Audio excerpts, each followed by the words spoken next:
Hi hello ನಮಸ್ಕಾರ, welcome to ಸಿನಿಫೋರ್ಟ್. ನಿರ್ದೇಶಕ ಲೋಕೇಶ್ ಕನಕರಾಜ್ ಅವರು ರಜನಿಕಾಂತ್ ಅವರಿಗೆ ಒಂದು ಸಿನಿಮಾ ಮಾಡ್ತಾರೆ ಅಂತ ಮಾತುಗಳು ಕೇಳಿ ಬರ್ತಾ ಇದ್ವು. ಆ ಸಿನಿಮಾದ ಮೇಲೆ ಒಂದಷ್ಟು ಎಕ್ಸ್ಪೆಕ್ಟೇಷನ್ ಇದ್ದಿದ್ದಂತೂ ನಿಜ. ಅಂಡ್ ಇವಾಗ ಕೂಲಿ ಸಿನಿಮಾದ ಟೈಟಲ್ ಟೀಸರ್ ಅನೌನ್ಸ್ ಮಾಡಿದ್ದಾರೆ. ಈ ಟೈಟಲ್ ಅನೌನ್ಸ್ಮೆಂಟ್ ಟೀಸರ್ ಅಂತ ಶುರು ಮಾಡಿದ್ದೆ ಲೋಕೇಶ್ ಕನಕರಾಜ್ ಅವರು. ಸೊ ಟೀಸರ್ ರಿಲೀಸ್ ಆಗಿದೆ, ನೀವೆಲ್ಲ ನೋಡಿರ್ತೀರಾ. ಟೀಸರ್ ಹೇಗಿದೆ, ಏನೆಲ್ಲ ಹೇಳಿದ್ದಾರೆ ಡೀಟೇಲ್ ಆಗಿ ಈ ವಿಡಿಯೋದಲ್ಲಿ ಮಾತಾಡೋಣ ಬನ್ನಿ.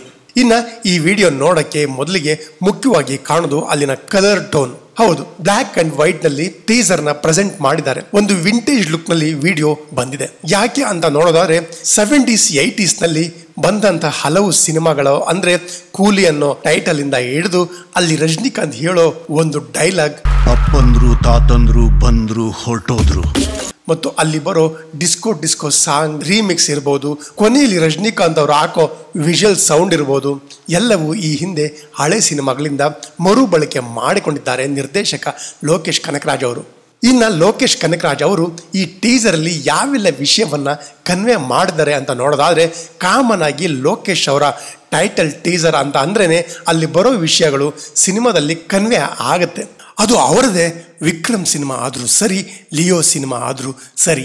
ಅಂಡ್ ಇಲ್ಲಿ ಟೀಸರ್ ಓಪನ್ ಆಗೋದು ಒಂದು ಹಾರ್ಬರ್ನಲ್ಲಿ. ಅಂಡ್ ಹಾರ್ಬರ್ನಲ್ಲಿ ಸ್ಮಗ್ಲಿಂಗ್ ನಡೀತಿರೋ ಹಾಗೆ ಅದು ಗೋಲ್ಡ್ ಸ್ಮಗ್ಲಿಂಗ್ ನಡೀತಿರೋದನ್ನ ತೋರಿಸಿದ್ದಾರೆ. ಸೊ ಗೋಲ್ಡ್ ಅನ್ನ ಬೇಸ್ ಮಾಡಿರೋ ಕಂಟೆಂಟ್ ಈ ಸಿನಿಮಾದಲ್ಲಿ ಇರುತ್ತೆ ಅಂತ ಹೇಳ್ಬೋದು.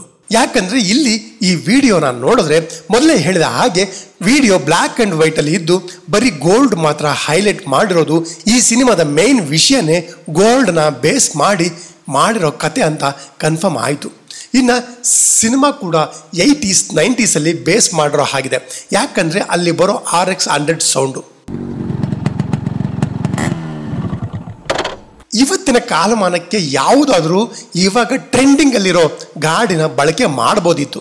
ಬಟ್ 80s 90s ಅಲ್ಲಿ ಜಾಸ್ತಿ ಬಳಕೆ ಆಗ್ತಾ ಇದ್ದ ಗಾಡಿ 2 ವೀಲರ್ ಅಂದ್ರೆ ಅದು RX 100.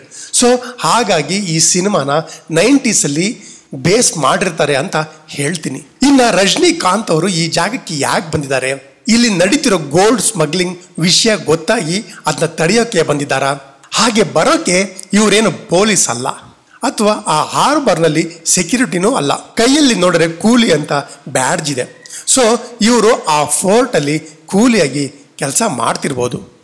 ಇನ್ನು ಕೂಲಿಯಾಗಿರೋ ಆ ರಜನಿಕಾಂತ್ ಅವರ ಕ್ಯಾರೆಕ್ಟರ್ ತುಂಬಾನೇ ಕೂಲ್ ಆಗಿದ್ದು, ಏನೇ ಎಂಥದೇ ಪ್ರಾಬ್ಲಮ್ ಬಂದರೂ ನಗ್ತಾ ಹ್ಯಾಂಡಲ್ ಮಾಡೋಕ್ಕೆ ಗೊತ್ತಿರೋ ಅಂತ ಕಿಲಾಡಿ. ಇನ್ನು ಕ್ಯಾರೆಕ್ಟರ್ ಕಿಲಾಡಿ ಆಗಿದ್ದು ಇಂಥ ಜಾಗದಲ್ಲಿ ಕೂಲ್ ಆಗಿದೆ ಅಂದರೆ ಆ ಒಂದು ಕ್ಯಾರೆಕ್ಟರ್ಗೂ ಒಂದು ಫ್ಲ್ಯಾಶ್ ಬ್ಯಾಕ್ ಇರ್ಬೋದು. ಇನ್ನು ಲೋಕೇಶ್ ಕನಕರಾಜ್ ಅವರ ಸಿನಿಮಾದಲ್ಲಿ ಫ್ಲ್ಯಾಶ್ ಬ್ಯಾಕ್ ಇದ್ದೇ ಇರುತ್ತೆ.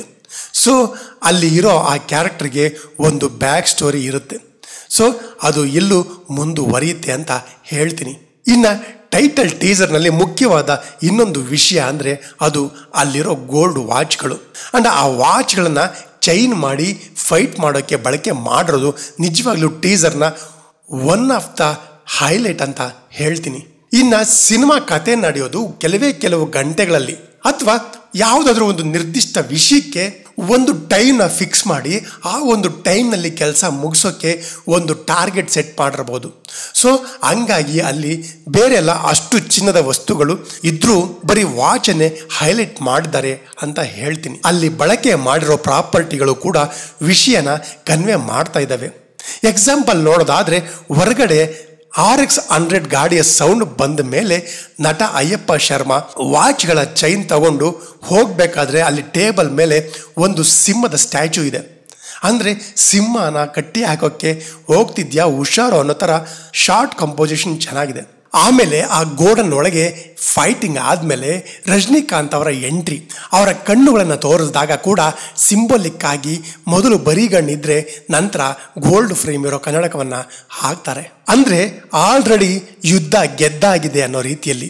ಅಂದರೆ ಮೊದಲು ಬರೋ ಫೋನ್ ಕಾಲ್ನಲ್ಲಿ ಹೇಳೋ ಹಾಗೆ ಒಬ್ಬ ಆಲ್ರೆಡಿ ಸೆಕ್ಯೂರಿಟಿನ ದಾಟ್ಕೊಂಡು ಒಳಗೆ ಬರ್ತಿದ್ದಾನೆ ಹುಷಾರು ಅಂತ. ಅಂದರೆ ಇಲ್ಲಿಗೆ ಬರೋದಕ್ಕೂ ಮೊದಲು ಸುಮಾರು ಜನರನ್ನ ಹೊಡೆದಾಕಿ ಬಂದಿದ್ದಾನೆ ಹೀರೋ ಅಂತ. ಅದನ್ನ ತುಂಬಾ ಸಿಂಪಲ್ ಆಗಿ ಒಂದು ಕನ್ನಡಕ ಹಾಕೋದ್ರ ಮೂಲಕ ಕನ್ವೆ ಮಾಡಿದ್ದಾರೆ. ಇನ್ನು ಅದನ್ನ ವಿಜುವಲ್ಸ್ ನೋಡಿದ್ರೆ ಅಂತೂ ಸೂಪರ್ ಆಗಿದೆ. ಲೈಟ್ ಅಂಡ್ ಶಾಡೋಗಳ ಮುಖಾಂತರ ಎಲ್ಲಾ ವಿಷಯವನ್ನ ಕನ್ವೆ ಮಾಡಿದ್ದಾರೆ. ರಜನಿಕಾಂತ್ ಅವರು ಒಳಗೆ ಎಂಟ್ರಿ ಆಗ್ಬೇಕಾದ್ರೆ ಬರೋ ಅಂತ ಅವರ ನೆರಳು, ಬಿಗಿನಿಂಗ್ ನಲ್ಲಿ ನೆಲದ ಮೇಲೆ ಬಿದ್ದಿರೋ ದೊಡ್ಡ ಫ್ಯಾನಿನ ನೆರಳು, ಹೀಗೆ ಎಲ್ಲ ಇಷ್ಟ ಆಯಿತು. ಇನ್ನು ಅನಿರುದ್ಧ್ ಅವರ ಮ್ಯೂಸಿಕ್ ಚೆನ್ನಾಗಿದೆ. ಇಳೆಯರಾಜ ಅವರ ಹಲವು ಮ್ಯೂಸಿಕ್ನ ಇಲ್ಲಿ ಮರುಬಳಕೆ ಮಾಡಿದ್ದಾರೆ, ರೀಮಿಕ್ಸ್ ಮಾಡಿದ್ದಾರೆ. ಅಲ್ಲಿನ ಪ್ಲೇಸ್ಮೆಂಟ್ಗೆ ಹೇಗೆ ಬೇಕೋ ಹಾಗೆ ನೀಟಾಗಿ ಮಾಡಿದ್ದಾರೆ. ಲೋಕೇಶ್ ಮತ್ತು ಅನಿರುದ್ಧ್ ಅವರ ಈ ಹಿಂದಿನ ಕಾಂಬಿನೇಷನಲ್ಲಿ ಅದು ವರ್ಕೌಟ್ ಆಗಿತ್ತು, ಇಲ್ಲೂ ಕೂಡ ವರ್ಕೌಟ್ ಆಗುತ್ತೆ ಅಂತ ಹೇಳ್ತೀನಿ. ಇಲ್ಲಿನ ಸೌಂಡ್ ಡಿಸೈನ್ ಕೂಡ ಸೊಗಸಾಗಿದೆ. ಅಲ್ಲಿ ಹೇಳಬೇಕಾದ ವಿಷಯಕ್ಕೆ ಸಪೋರ್ಟ್ ಮಾಡ್ತಾ ಇದೆ. ರಜನಿಕಾಂತ್ ಅವರ ಹಳೆಯ ರಂಗ ಸಿನಿಮಾದ ಡೈಲಾಗ್ ಟೀಸರ್ನ ಇನ್ನಷ್ಟು ಕಿಕ್ ಕೊಡೋ ಹಾಗೆ ಮಾಡಿದೆ. ರಜನಿಕಾಂತ್ ಅವರಿಗೆ ವಾಯ್ಸ್ ಡಬ್ಬಿಂಗ್ ಮಜಾ ಕೊಡ್ತಾ ಇಲ್ಲ ಅನ್ನೋದು ಒಂದನ್ನು ಬಿಟ್ಟರೆ ಟೀಸರ್ ಸೊಗಸಾಗಿದೆ. ಬಟ್ ಲೋಕೇಶ್ ಕನಕರಾಜ್ ಅವರ ಈ ಹಿಂದಿನ ಸಿನಿಮಾಗಳ ಲೆವೆಲ್ಗೆ ಇಲ್ಲ ಅಂತ ಅನಿಸ್ತು. ವಿಕ್ರಮ್ ಇರ್ಬೋದು, ಲಿಯೋ ಇರ್ಬೋದು, ಅಲ್ಲಿ ಅದರದೇ ಆದ ಕೆಲವು ಅಂಶಗಳಿಂದ ವಾವ್ ಅನಿಸಿದ್ದು. ಬಟ್ ಇಲ್ಲಿ ಎಲ್ಲ ಇದ್ದು ಏನೋ ಕಮ್ಮಿ ಇದೆ ಅನ್ನಿಸ್ತಿದೆ. ಟೀಸರ್ ನೋಡಿ ಹೇಳ್ಬೇಕನ್ನಿಸಿದ ವಿಚಾರಗಳು ಇಷ್ಟು. ನೀವು ಈಗಾಗಲೇ ಟೀಸರ್ ನೋಡಿದರೆ ನಿಮ್ಗೆ ಏನು ಅನ್ನಿಸ್ತು ಅಂತ ಕೆಳಗೆ ಕಮೆಂಟ್ ಮಾಡಿ ತಿಳಿಸಿ ಅಂತ ಹೇಳ್ತಾ, ವಿಡಿಯೋ ಇಷ್ಟ ಆಗಿದ್ರೆ ಸಬ್ಸ್ಕ್ರೈಬ್ ಮಾಡಿಕೊಂಡು ಒಂದು ಲೈಕ್ ಹಾಕಿ ಸಪೋರ್ಟ್ ಮಾಡಿ ಅಂತ ಕೇಳ್ತಾ ಮತ್ತೆ ಸಿಗೋಣ ಮುಂದಿನ ವಿಡಿಯೋದಲ್ಲಿ.